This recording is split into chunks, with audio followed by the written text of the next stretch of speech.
Bien-aimés frères dans le Seigneur, nous vous saluons et nous remercions le pasteur Aimé Jonas Atipo qui nous a fait cet honneur de nous recevoir à Kintélé aux logements sociaux. Le pasteur Aimé, bonjour. Bonjour frère Bitové. Nous vous remercions de nous avoir reçus chez vous ici à Kintélé. Mais nous avons une série de questions auxquelles on aimerait avoir le tas de réponses à votre niveau. Dites-nous, le pasteur Aimé, comment est-ce que vous avez cru le message du temps de la fin? En premier, que Dieu vous bénisse, mes bien-aimés. J'ai cru le temps comment le message dans un petit village reculé de la Lukwala à Nzondo. Je partais le temps comment faire mes affaires là-bas. Je quittais Brazzaville pour aller faire comment mes affaires comme à Nzondo. Quand je suis arrivé là-bas, comme je n'étais pas encore le temps croyant, je venais de quitter comment l'église de Capec suite à ce que j'avais vu là-bas. On voyait comment des femmes prêchaient et portaient des pantalons tout et tout. Je me dis comment, si c'est comme ça, je n'irai plus comment à l'église. Alors quand je me suis rendu maintenant à Nzondo, c'est là où comment j'ai constaté qu'il y avait une église où les gens, où les femmes ne portaient pas des pantalons tout et tout. Et c'est là où comment je me suis rendu là-bas. C'est un peu ça. Oui, C'était en 97, 1997. En 97. Oui. Ok, merci. Donc vous avez cru le message en 97. Mais pasteur Aimé, dites-nous un peu, en 97, quand vous avez cru le message en 97, est-ce que c'était au niveau de Nzondo ou à quel vous avez reçu le Saint-Esprit? Non, en croyant le message à Nzondo, comme je ne vivais pas à Nzondo, je partais comment faire mes affaires. Et le pasteur de cette église m'avait comment recommandé de venir comment prier à Brazzaville, précisément comment à la pierre de fête tabernacle. Et quand je me suis comment rendu à Brazzaville, c'est là comment j'ai commencé maintenant à aller à la pierre de fête tabernacle. Voilà, donc si je comprends bien, une fois cru le message à Nzondo, une fois arrivé à Brazzaville, vous avez commencé à communier à l'église pierre de fête et tabernacle. Et est-ce que vous pourrez nous parler de votre expérience du baptême du Saint-Esprit, pasteur? Concernant le Saint-Esprit, ça, comment j'ai une expérience authentique. Oui, oui. Dieu m'a fait grâce vraiment comment de m'accorder le Saint-Esprit. Il m'a accordé, c'était le temps comment j'ai vécu cette expérience, c'était le temps comment le 6 juin 2001 à 14h45 minutes. Oui, parce que nous vous avons écouté, vous nous avez dit que vous avez reçu le Saint-Esprit en 2001 et on aimerait avoir un peu plus d'éclairage sur cette expérience. Comment cela s'est-il passé, s'il vous plaît, pasteur? Ok, c'était vraiment comment des moments bénis que j'avais passé avec le Seigneur. Depuis que j'avais cru le message, je n'avais jamais comment vécu une telle expérience. C'était un jour, je vendais dans mon petit kiosque devant la parcelle, qui était devant la parcelle. Arrivé à 14h45 minutes, j'ai senti comme si quelque chose comment pénétrait mon cœur. Je ne savais pas. Et cette chose était venue suite à une prière qu'on avait priée pour moi à la pierre de fête tabernacle. C'était pas le même jour. Et quelques semaines après que j'ai passé cette expérience, c'était vraiment quelque chose de réel. Je sentais quelque chose de pénétrer mon âme. Et j'ai commencé comment à quitter la terre, le sol, à 3 reprises. Je n'avais pas sauté. Je ne faisais aucun mouvement. Mais mes pieds ont quitté la terre. Ce qui m'avait empêché d'aller un peu plus loin, c'était notamment la toiture du kiosque. Quand j'ai quitté la terre, je montais. Alors j'arrive notamment à la toiture. Alors je me suis encore redescendu. Doucement, doucement. Comme une feuille. Je suis encore monté pour la 2e fois. Je suis redescendu. 3e fois. Et je pouvais sentir une telle onction sur moi. Et je me sentais comment être même comme l'homme le plus fort du monde. Suite à cette expérience-là. Merci, pasteur. Nous avons écouté votre expérience en rapport avec votre baptême du Saint-Esprit. Mais pasteur Aimé, s'il vous plaît, parlez-nous d'abord, s'il vous plaît, de votre appel, votre commission et tout ça là. J'aimerais d'abord comment épingler sur le baptême du Saint-Esprit. Oui. C'est vrai que beaucoup de gens en parlent. Oui. Mais ce que j'avais reçu le jour-là, pour que cette onction me quitte, il fallait aller comment me bénir. L'onction m'a pris de 14h47 minutes jusqu'à 19h. Donc c'était un peu ça. Quelque chose de réel. J'ai défait la pesanteur. Ce n'était pas dans un songe ni dans une vision. Mais j'ai défié la pesanteur à 3 reprises. C'est pour ça que moi je suis rassuré qu'un jour je quitterai cette terre. Amen. Oui, ça, nous avons écouté cette expérience, mais l'important également, c'est de connaître un peu les détails de votre appel, de votre commission. Qu'est-ce que cela s'est passé? As-tu vu Dieu? Qu'est-ce que l'Esprit t'a parlé? C'était la colonne de feu? Parce qu'aujourd'hui, là, nous sommes environnés par un bruit comme quoi? La commission, non? Ce n'est que la commission de William Marion Branham. Une fois, Ephésiens 4, tu peux aller prêcher comme ça, sans pourtant avoir une commission réelle, telle que le prophète le dit dans la parole. Le prophète dit, nul n'a le droit de monter du haut de cette chair sacrée, prêcher ce message, avant d'avoir rencontré Christ face à face. Est-ce que cela est en rapport avec votre expérience, pasteur? Merci, mon bien-aimé frère Beethoven. L'appel, c'est quelque chose de divin. On était enseigné par le pasteur concernant l'appel. Alors, dans les années, c'était 2004, 2005, je commençais à sentir quelque chose me pousser d'aller prêcher la parole. Même dans la rue, je commençais à témoigner, à exhorter les gens dans la rue, dans le bus, comme ça. Mais je me disais que non, avant de commencer à prêcher, Dieu doit d'abord me parler. Par rapport à ce que le prophète par rapport à ce que le prophète nous a enseigné. Alors c'était notamment un certain vendredi, à 4h45 minutes. C'était en 2006. Je me suis réveillé de mon sommeil. Alors, je pouvais voir le Seigneur Jésus-Christ à l'angle du mur. Et il a commencé à me parler concernant mon ministère. Ses pieds n'étaient pas posés sur le sol. Et il était comme un homme transparent. La moitié de son corps pouvait traverser de l'autre côté du mur. Et quand il a commencé à me parler, j'ai retenu seulement, je crois, si je ne me trompe pas, 2 ou 3 phrases. Il m'a dit ceci. Aimez mon serviteur. C'est moi qui t'envoie d'aller prêcher ma parole. Et partout où tu iras prêcher ce message, ça sera accompagné par des guérisons, des miracles et des prodiges.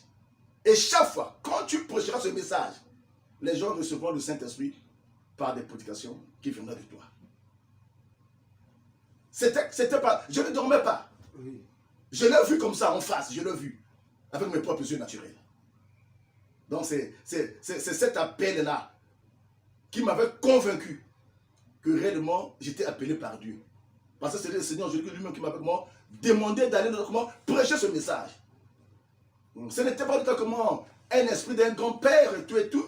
Je surveille sur ma vie par rapport à cette expérience-là. Vous voyez? Donc c'est un peu ça mon bien-aimé. Oui, merci pasteur Aimé Jonas Atipo. En vous écoutant parler, là vous nous avez parlé de votre appel pour aller prêcher le message de William Marion Branham. Alors, est-ce que vous pourrez nous parler de la commission pour aller commencer l'œuvre? Est-ce que cela avait été fondé dans les Écritures, comme le prophète le dit, pour aller prêcher ce message? Ok, merci bien aimé. L'appel au ministère est différent d'un appel pour aller commencer l'œuvre. Tu peux recevoir un appel pour être un ministre, mais non un appel pour aller commencer l'œuvre. C'était en 2000, si je ne me trompe pas, 2014. 2013-2014, je commençais à recevoir les instructions de la part du Seigneur, qui me demandait de se préparer parce que moi, il devait commencer une œuvre avec moi ici au pays. C'était en 2013-2014. Et je ne voulais pas commencer à dire ma aventure dans ce terrain-là. Moi, je pouvais aller, pour moi, l'autre, prêcher dans les petits villages, dans les coins et tout, et non prendre la responsabilité de commencer une œuvre. Je ne voulais pas. Mais comme je ne voulais pas, j'ai constaté maintenant ma vie était maintenant menacée. Vous voyez? Parce que je ne voulais pas travailler réellement pour le Seigneur. Donc c'était un peu ça. En 2013, 2014. Et arrivé maintenant à 2015, C'est là où les choses étaient devenues tellement si claires. Il m'a demandé d'aller voir mon pasteur, c'est-à-dire le pasteur Massamba, pour lui dire que Dieu m'a dit de bâtir une œuvre ici à Brazzaville. La chose que je ne voulais pas. Oui. Je dis bien, Dieu m'a dit. C'était pas comment, je ne sais pas comment. Je l'ai vu plusieurs fois. Il m'a parlé aussi plusieurs fois. Il dit, mon serviteur, je dois bâtir, pas commencer le, je dois bâtir une œuvre ici, à Brazzaville, avec toi. Donc c'était un peu ça. Et nous vous avons écouté, Pasteur Aimé. Bon, dites-nous, parce que dans l'ensemble des cas, les églises de message, ici à Brazzaville en particulier, dans le Congo en général, on a comme l'impression que c'est le fruit de division, de séparation. Avant de commencer votre œuvre, est-ce que vous pourrez nous parler? Il y a eu une entente entre vous et votre père spirituel, donc le pasteur Massamba, ou c'était parce que Dieu t'a parlé? Allez, dites-nous un peu, là, on veut quand même avoir un peu plus d'éclairage à ce sujet, s'il vous plaît. Et quand Dieu m'a parlé de ça, c'est vrai que j'avais peur d'aller le rencontrer, pour lui parler que non, Dieu m'a dit de bâtir une église à Brazzaville. Mais un jour, j'étais chez moi, je priais. Alors je prends entendre une voix me dire, va vers ton pasteur, vers mon serviteur Massamba. Je lui avais déjà parlé de ça. Et c'était ça qui m'avait rassuré. Il dit, ah, si c'est comme ça, alors, je dois aller le voir. Et quand j'arrive chez le pasteur pour lui parler de ça, il ne m'avait pas compliqué. Et c'est là où j'avais su que non, c'était vraiment quelque chose d'authentique. Donc c'était un peu ça. Oui, merci pasteur. Donc nous comprenons que le projet de votre église n'est pas le fruit de séparation et de la division. Mais en tout temps, le pasteur, est-ce que vous pourrez nous situer à quel niveau, à quel quartier, quel arrondissement, surtout nous donner l'adresse de votre église? Non, là, je dois encore t'expliquer quelque chose Oui. sur comment le commencement, le début de cette œuvre. Oui. Un jour, je partais pour prêcher à Kitenge. J'ai quitté Kitele au moins à 5h30. Parce que moi, je devais prendre une pirogue motorisée qui devait quitter le port de Yoro à 7h. J'arrive à Talangé, pour ce moment, dans le quartier Kangabandi. Vers 6h. Comment je ne pouvais pas aller directement au port de Yoro parce que il y avait encore du temps. Alors il fallait passer un peu du temps chez le frère Fabrice. Quand je suis resté là, c'est là où j'entends la voix me dire, Aimé mon serviteur ne va plus prêcher le temps à Kitenge. Je dis, bon, est-ce que ça c'est la voix de Dieu qui me parle? Là-bas les gens attendent. Est-ce que c'est réellement Dieu? Et la voix répétait, ça répétait. Je dis, ah, je dois appeler les frères. Alors quand j'ai appelé les frères, pour leur servir, non, ah, Dieu m'a dit de ne plus aller là-bas. C'est là où, après ma conversation avec les frères, et Dieu descend chez le frère Fabrice pour me dire ceci. Aimez mon serviteur, comme tu as obéi à ma voix et à ma volonté.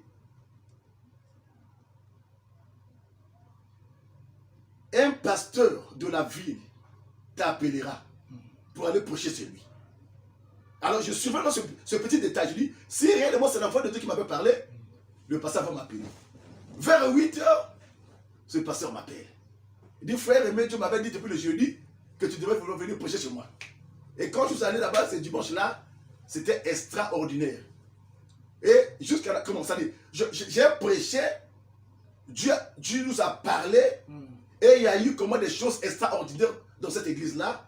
Et même à la fin, les frères venaient me donner de l'argent par rapport à ce que j'avais fait là-bas. Alors quand je suis revenu à la maison, je crois que c'était le même jour, mais quelques jours après, j'étais dans ma chambre. Dieu descend pour me dire ceci. C'est vrai que c'est difficile à avaler, mais je lève ma main au ciel pour vous dire que non, je vous dis rien que la vérité. Ce que lui m'avait dit. Aimez mon serviteur. Ça c'était en 2015. Aimez mon serviteur. Je vois l'obscurité envahir cette nation. Je t'envoie pour éclairer mon peuple. Un petit ministère comme le mien, croire à cette parole, c'était pas facile pour moi. Il fallait que ça reste sur la grâce du Seigneur. Même quand j'ai parlé de ça à mon épouse, On était comment à table, on mangeait. J'ai dit, chérie, Dieu m'a dit qu'il voit l'obscurité envahir cette nation et il m'envoie pour éclairer son peuple. Ma femme, ma propre femme a boudé. Elle a dit de ça. Chérie, toi, avec une telle commission, ah, ça je ne crois pas. Et moi j'étais attristé dans mon cœur.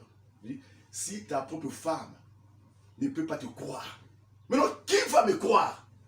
Je me suis retiré comment, de la table pour aller dans la chambre. Attristé. Et quand mon épouse est restée à table, c'est là où la voix lui parle.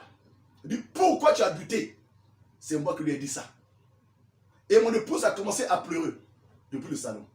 Et quand elle m'a suivi dans la chambre, c'était pour me demander pardon. Elle dit, chérie, prie pour moi. Dieu m'a convaincu, Dieu m'a dit que réellement c'était lui qui t'avait demandé comment tu allais commencer cette œuvre. Et il t'avait demandé comment tu allais éclairer cette nation. Prie pour moi, chérie. Et quand je priais pour elle, aussitôt, elle voit cette lumière tout autour de moi. Pour lui rassurer que ce que son mari lui avait dit était la vérité. Donc j'ai commencé cette œuvre par un ainsi dit le Seigneur. Ce n'était pas comment mes propres calculs. Non. Je dis bien, Dieu m'a dit qu'il voyait comment l'obscurité envers cette nation. Et il m'a envoyé. Et je suis sûr et certain, avec cette commission, un jour, ce pays sera enflammé par ce ministère.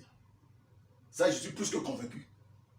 Parce que quand Dieu te parle de quelque chose, ça te rassure. Est-ce que tu comprends? Oui, et bien sûr. Ça ne s'arrête pas seulement là. Il me donne l'année où je vais commencer. Il a commencé à me parler depuis 2013. En 2015, il dit que non, toi, tu vas commencer par une combat d'évangélisation. Moi, avec un petit ministère, pas de moyens, qui va me soutenir? Qui va me soutenir pour commencer cette œuvre? Alors, j'ai dit ceci à Dieu, Seigneur, j'irai voir ton serviteur, c'est-à-dire mon pasteur Massamba, pour lui demander, non, pour qu'il me donne 250 000 francs. Mais je ne lui dirai pas ça. Toi-même va lui dire qu'il me donne 250 000 francs pour que je sois rassuré que c'est toi qui m'as envoyé d'aller commencer l'œuvre. Quand j'arrive chez le pasteur, tu sais ce qui s'est passé. Le pasteur m'a donné comment un mot qu'il a écrit comment en urgence avec le bic rouge. Va chez le trésorier, il va te donner cette somme. Quand je vois comment sur la feuille, c'était 250 000 francs. Est-ce que tu vois? Il dit bon, comme Dieu t'a donné directement le mois, le jour et la date, mais je ne crois pas que non, pendant ce mois-là, comment je serai à Brazzaville. Mais toi, avant de commencer, tu dois m'attendre. Et il est parti aux États-Unis. On me rassure que non, il devait comment revenir au mois de décembre passer les fêtes ici. Alors, arrivé là-bas, il envoie un message à l'église comment qu'il était impossible qu'il revienne comment au mois de décembre. Il va montrer maintenant le mois de février ou le mois de mars. Quand je suis revenu comment à la maison, ce dimanche-là, j'étais comme foutu. Je dis, oh Seigneur. Mais c'est toi qui m'avais dit comment le pasteur peut changer le programme comme ça. J'ai dit, Seigneur, si c'est toi qui m'avais donné comment l'année, le mois, fais revenir ton serviteur ici au pays pour que je commence. Quand je parlais ça, comment mon épouse comment avait du mal, à quoi comment ces choses. Mais je te rassure, frère, Dieu l'avait ramené ici. Et j'ai commencé l'œuvre. C'était, je crois, comme on parlait de combat d'évangélisation que j'ai commencé, que j'ai fait 3 jours, le 29, selon les instructions que j'avais reçues de Dieu. Le 29, le 30 et le 31 décembre et le 31 janvier. Et ensuite, comment le 3 février, alors j'ai commencé avec l'église, avec un petit groupe de gens, sous une vieille bâche, et des pierres étaient par-ci par-là. Mais quand on priait, l'Esprit de Dieu était là. Donc c'est un peu ça, mon frère. Ah, merci, Faubourg, le pasteur EP. En vous écoutant, c'est tellement passionnant. Mais entre-temps, le pasteur serait si normal que nous connaissons l'adresse de l'église. L'église, Ça se trouve dans quel quartier, quel arrondissement? L'adresse, effectivement, de l'église. Ok. J'aimerais dire une chose. Avant qu'on arrive notamment à l'adresse de l'église. Mon frère Beethoven, par la grâce du Seigneur, on a eu à passer des moments merveilleux avec Dieu. Ce que nous lisons dans la Bible, quand Elohim avait visité Abraham, j'en ai vécu. Je vous dis la vérité. J'ai reçu un homme, Dieu, chez moi. Je lui ai donné du pain et du yaourt. Il a mangé du pain, il a bu du yaourt. Je dis bien Dieu. Ce que Abraham avait expérimenté, moi aussi, j'en ai vécu. Oui. Avec ce petit ministère. Oui, pasteur, s'il vous plaît, éclairez-nous un peu là. Vous dites que dans l'expérience que Abraham a vécue dans la Bible, je crois que c'est dans Genèse 18, okay. Vous l'avez aussi vécu. Éclairez-nous un peu pour que nous comprenions effectivement comment ça s'est passé. Merci bien-aimé. Un jour, j'étais comment chez moi. C'était à 16h fort. Je pouvais voir un homme venir, habillé à l'ordinaire. J'étais toujours dans mon petit cœur, en train de vendre du pain. Et cet homme est venu vers moi. Quand je lui ai donné la place, c'est là où il me dirait que non, mon frère, je suis venu pour te voir. Et quand on parlait, il me parlait toujours des choses de Dieu. Et il me prodiguait des conseils de demeurer dans le message, parce que le message était la vérité. Qu'un jour, peut-être Dieu aurait un travail à faire avec moi. Et quand on a fini de parler avec lui, alors, il voulait même comment rentrer chez lui. C'est là où je lui ai dit, oh, mais mon frère, tu m'as visité. Tu m'as parlé comme de Dieu. J'aimerais aussi comment connaître là où tu vis. C'est là où comment la personne me dit, oh, tu cherches là où je vis. Moi, je vis très loin d'ici. Moi, je lui pose la question, tu vis très loin d'ici, hein? Est-ce que c'est à Mikalou? Il dit, oh, est-ce que Mikalou c'est loin? C'est au lycée? Est-ce que le lycée c'est loin? À Masséno? Oh. Il m'a encore répété, est-ce que Masséno c'est loin? Oh. Bon, mais finalement, tu m'as dit que tu vis loin. Dans ce temps-là, il n'y avait pas encore le temps comment, on n'avait pas encore comment à se poser, hein? Vous voyez? Dit, oh. Mais toi, tu m'as dit que tu vis loin. Finalement, tu vis où? Il m'a pointé comme ça. Et quand il me pointait comme ça, c'était comme la direction du ciel. Mais moi, je ne comprenais pas. Jusqu'ici. Je me dis, ah bon, certainement, comment il vit loin. Mais il me dit que non, il vit loin, mais il veut même m'expliquer là où il vit. Vous voyez? Et quand je l'ai accompagné pour prendre le bus au goudron, on parlait, je pouvais voir le premier bus venir. J'ai dit, mon frère, moi dans le bus, il dit, ah, il s'est tué. Deuxième bus, rien. Troisième bus, rien. Quand j'ai commencé à lui mettre la pression, c'est là où il m'a quitté. Il a mis le premier pas sur le goudron, le deuxième pas sur le goudron, le troisième pas, la personne disparaît. Devant moi, c'était à 17h. Et jusque-là, je ne comprenais pas encore que c'était Dieu. Mais qu'est-ce qui se passe? J'ai regardé de gauche à droite, il n'y avait personne. Alors quand je me suis retourné pour aller comment repartir à la maison, c'est là où la voix a commencé à me parler comme je te parle, mon frère. Et même mon serviteur, il y a eu des gens qui ont reçu les anges sans le savoir. Je t'ai visité. Tu m'as bien reçu chez toi. Tu m'as donné le pain. Tu m'as donné le yaourt. Et la suite, comment je ne dirais pas ça? Oui, donc c'est ce que j'avais reçu de lui. C'est pas seulement comment j'ai vu Dieu comment dans la chair, pas seulement une seule fois, hein, plusieurs fois. J'ai dit plusieurs fois que je l'ai croisé comme ça. Il m'a parlé, moi aussi je lui ai parlé. Ah oui, pasteur, mais c'est important. Hein? Si nous en avons besoin d'écouter. En plus que vous parlez, ce n'est pas sur une seule fois que vous avez rencontré Dieu face à face. Mais si on a assez, mais on en a besoin d'écouter parce que vous avez tout le temps. Merci bien-aimé. Tu sais, nous sommes dans un monde compliqué. Aujourd'hui, pour croire à un témoignage surnaturel, c'est pas facile. Mais personne n'enlèvera cela dans mon cœur. Parce que ce sont des choses que j'ai vécues avec mes yeux naturels.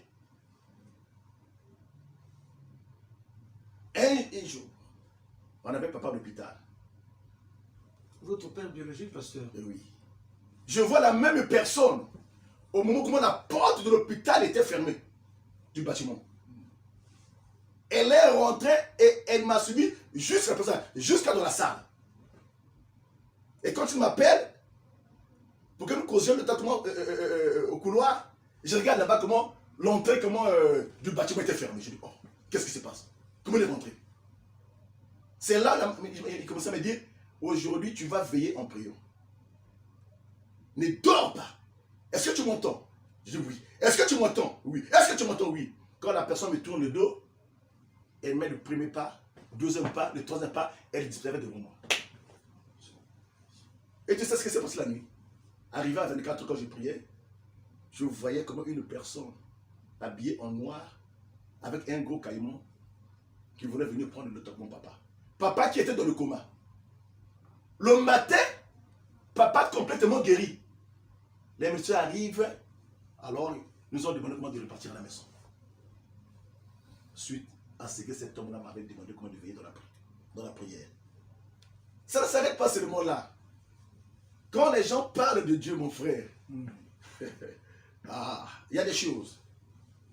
C'est pour cela que je suis plus que convaincu qu'un jour, je vais posséder comme cette nation. Suite à ce que Dieu m'avait dit et ce qu'il m'a fait voir.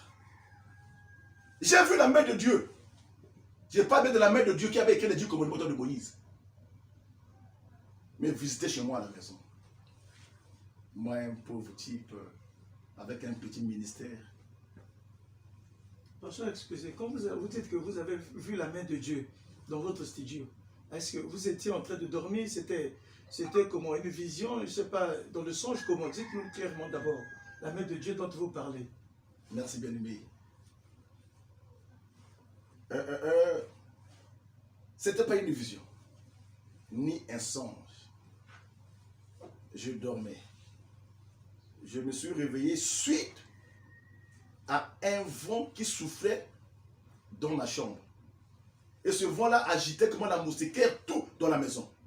Quand je me suis réveillé, je regarde l'heure, c'était 1 h du matin. Je me suis dit, aïe, je suis attaqué par le démon. Par peur, je me suis agenouillé sur le lit, en train de prier au Seigneur. Que cet esprit me quitte. Que cet esprit me quitte. Protège-moi, Seigneur. Alors la voix me dit, mon fils aimé, ce n'est pas la présence des démons. C'est ma présence. Quand j'ouvre les yeux, je vois une main et un bras, s'il faut dire. C'était pas le bras là, comment on appelle comment les couleurs, la couleur d'un blond. C'est comme la couleur des milâtres.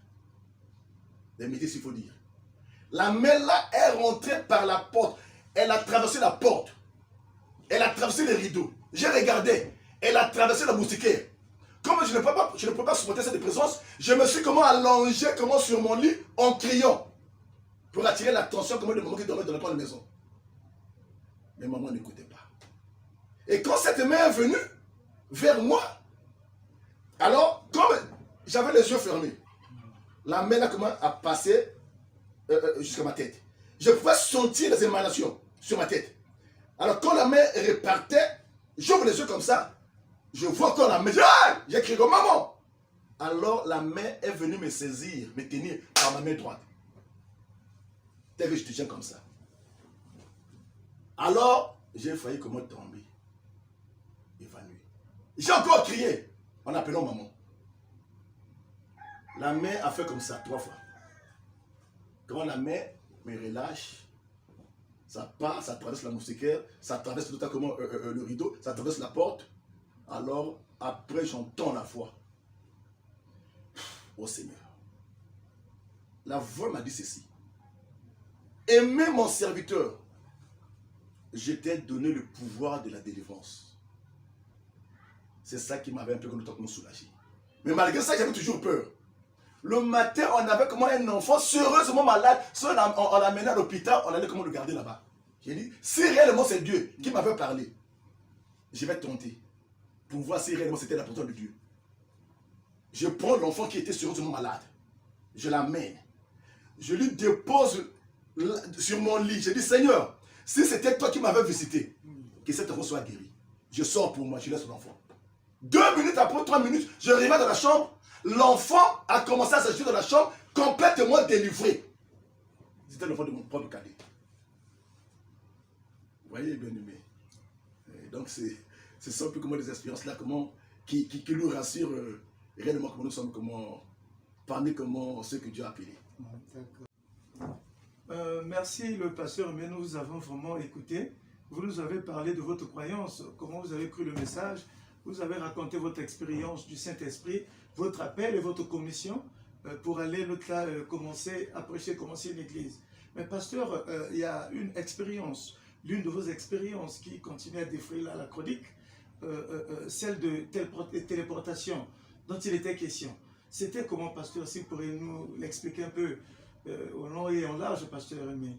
Bien-aimé Beethoven, ce que nous lisons dans la Bible, ce sont des réalités infaillibles de Dieu. Oui, oui. Un jour, je n'avais pas le temps l'argent pour me rendre à l'église, à la pire des fêtes. Dans ce temps-là, j'ai fait encore à Talangaï, on fait de peut-être de Talangaï. Et j'ai quitté la maison sous un soleil accablant mon frère. Et j'arrive maintenant vers Texaco. Comme il faisait tellement chaud, et je me souviens que moi j'étais déjà en retard à l'église, parce que dans ce temps-là, on commençait le culte c'était je crois à 15h30, et la prédication débutait à 15h45. J'arrive à Texaco, je demande l'heure à un monsieur. Je dis, s'il vous plaît papa, vous avez quelle heure? Et le papa me répondait j'ai 15h45 minutes. En sachant que j'étais déjà en retard, pour arriver à l'église et que la prédication avait déjà débuté, alors j'ai eu un regret dans mon cœur. J'ai dit, oh Seigneur, je suis déjà en retard. Quand je relève la tête, je ne te plus à Texaco, j'étais maintenant à Mukono, vers le marché de Mukono. Je n'arrivais pas à croire si réellement c'était toujours moi. Alors, j'ai demandé maintenant l'heure à une femme qui venait. C'est une jeune fille. Et je suis dit, s'il te plaît, la soeur, tu as quelle heure là? Elle me dira, j'ai 15h45 minutes. Donc, c'était la même heure que je me retrouvais à Wendy. Et c'est la même heure que je me retrouvais à Mukondo. Oh, ça peut déjà faire au moins le temps quelque chose de 2 km. Et quand je suis arrivé à l'église, le pasteur parlait aussi de ce qui était arrivé avec le taxi. C'était qui? Philippe. Avec Philippe. C'est là où j'avais dit, c'était Dieu qui m'a fait grâce.